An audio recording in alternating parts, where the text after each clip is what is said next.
Hello friends, నమస్కారము. Festival season మొదలైపోయింది. So దీనికి మనం యాజ్ అ ఫైనాన్షియలీ మనం ఏ విధంగా మన సేవింగ్స్ని మనం అనుకూలంగా మనం ఎందుకంటే ఖర్చులు అయితే డెఫినెట్లీ వస్తూ ఉంటాయి ఫ్రెండ్స్.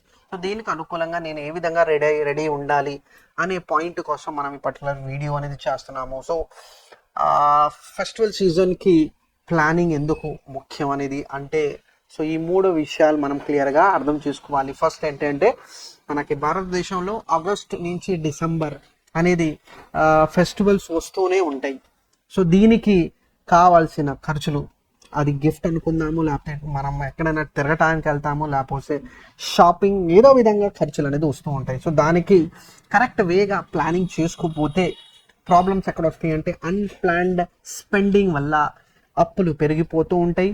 మనం ఫైనాన్షియల్ గోల్కి చేరాల్సిన చోట మనం చేరుకోలేని పరిస్థితి అనేది మనం ఫేస్ చేస్తాము. సో అన్ప్లాన్డ్ ఎక్స్పెండిచర్కి ఒక సొల్యూషన్ అనేది మనం చెప్పుకుంటుంటే మనం ఫెస్టివల్ ప్లానింగ్ అనేది చేసుకోవాలి.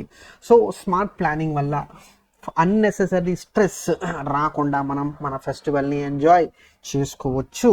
సో దీనికి ఫస్ట్ టిప్ ఏంటంటే, ఫెస్టివల్ బడ్జెట్ అనేది మనం చేసుకోవాలి. సో ఒక అమౌంట్, ఎంత మనం ఫిక్స్డ్ అమౌంట్ అనేది మన కిడ్స్ గిఫ్ట్ కోసం అనుకుందాము, ట్రావెలింగ్, షాపింగ్, ఫుడ్ పర్పస్ కోసం మనం ఎంత ఖర్చు అవ్వచ్చు అనే ఆలోచన ముందుగానే ఉంటే దానికి అలాట్ అనేది చేసుకోవాలి.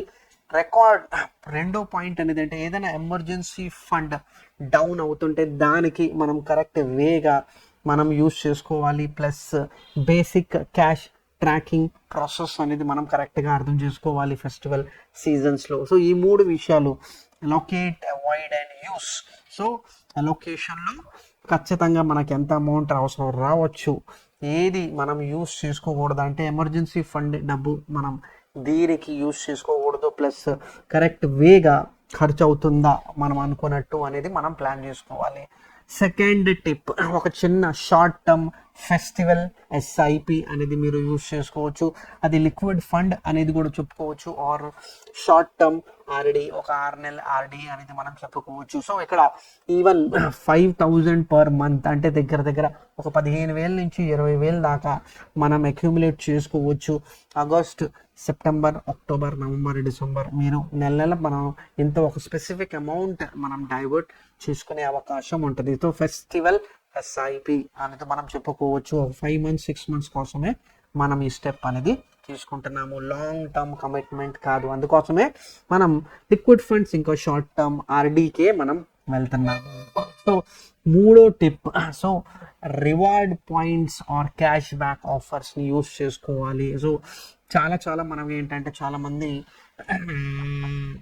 ఆన్లైన్ ట్రాన్సాక్షన్స్ చేస్తూ ఉంటాం, క్రెడిట్ కార్డ్ వాడతాం, డెబిట్ కార్డ్ వాడతాం. సో దానికి మనకి రివార్డ్ పాయింట్స్ ఇవ్వటం జరిగింది.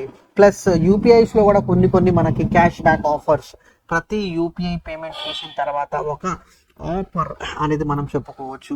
ఇంకా వేరియస్ మెగా సేల్స్ వచ్చినప్పుడు మనం ఆ మెగా సేల్ పీరియడ్ యూస్ చేసుకోవాలి అనేది మన పాయింట్ ఖచ్చితంగా ఇక్కడ గుర్తుంచుకోవాలి.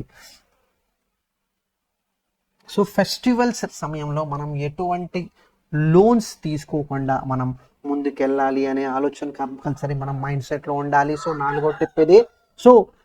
So no cost EMI, so zero cost, so hidden charges అనేది మనం అవాయిడ్ చేయాలి. పర్సనల్ లోన్స్ ఖచ్చితంగా మనం దూరం ఉండాలి. ప్లస్ మనం ఎంత బడ్జెట్ అనుకున్నామో అంత బడ్జెట్ మాత్రమే మనం కొనుక్కోవాలి అనేది మనం ఇక్కడ చెప్పుకోవచ్చు. ఐదో point, income before season. So ఖచ్చితంగా మన ఖర్చు అనేది ఉంటుంది. మనం సేవింగ్స్ అనేది చేయలేని పరిస్థితుల్లో ఒక పార్ట్ టైం వర్క్ అనేది మనం చూసుకోవాలి. ఫ్రీలాన్సింగ్ అనేది మనం ఏదైనా చేసుకోవట్టే అది కూడా చేసుకోవచ్చు. ఏదైనా అవసరం లేని వస్తువు మన ఇంట్లో అలాగే ఉంది, దాన్ని అమ్ముకుంటే కొద్దిగా డబ్బు మనకు వచ్చింది అనే పాయింట్ కూడా మనం యూజ్ చేసుకోవచ్చు. ప్లస్ ఫెస్టివల్కి లేకపోతే ఫెస్టివల్ కన్నా ముందు వచ్చిన బోనస్ని కరెక్ట్ వేగా మనం ఈ పర్టికులర్ సీజన్లో యూజ్ చేసుకోవచ్చు. డెఫినెట్లీ ఇది ఒక చిన్న టిప్స్ ఫ్రెండ్స్, బట్ డెఫినెట్లీ ప్రతి ఒక్క చిన్న మెట్టు మన అవసరాలకి మన అప్పులు పాలవ్వకుండా మనం జాగ్రత్తగా ఉండాలి. సో మనం ఒక చిన్న సమరీ అనేది చేసుకుందాము. First point budget. ఖచ్చితంగా మన బడ్జెట్ అనుకూలంగా మనం వెళ్ళాలి. ఫెస్టివల్ సీజన్కి మనం ఒక చిన్న కాంట్రిబ్యూషన్ అనేది చేసుకుంటా వెళ్తే అది మనకు యూజ్ అవుతుంది.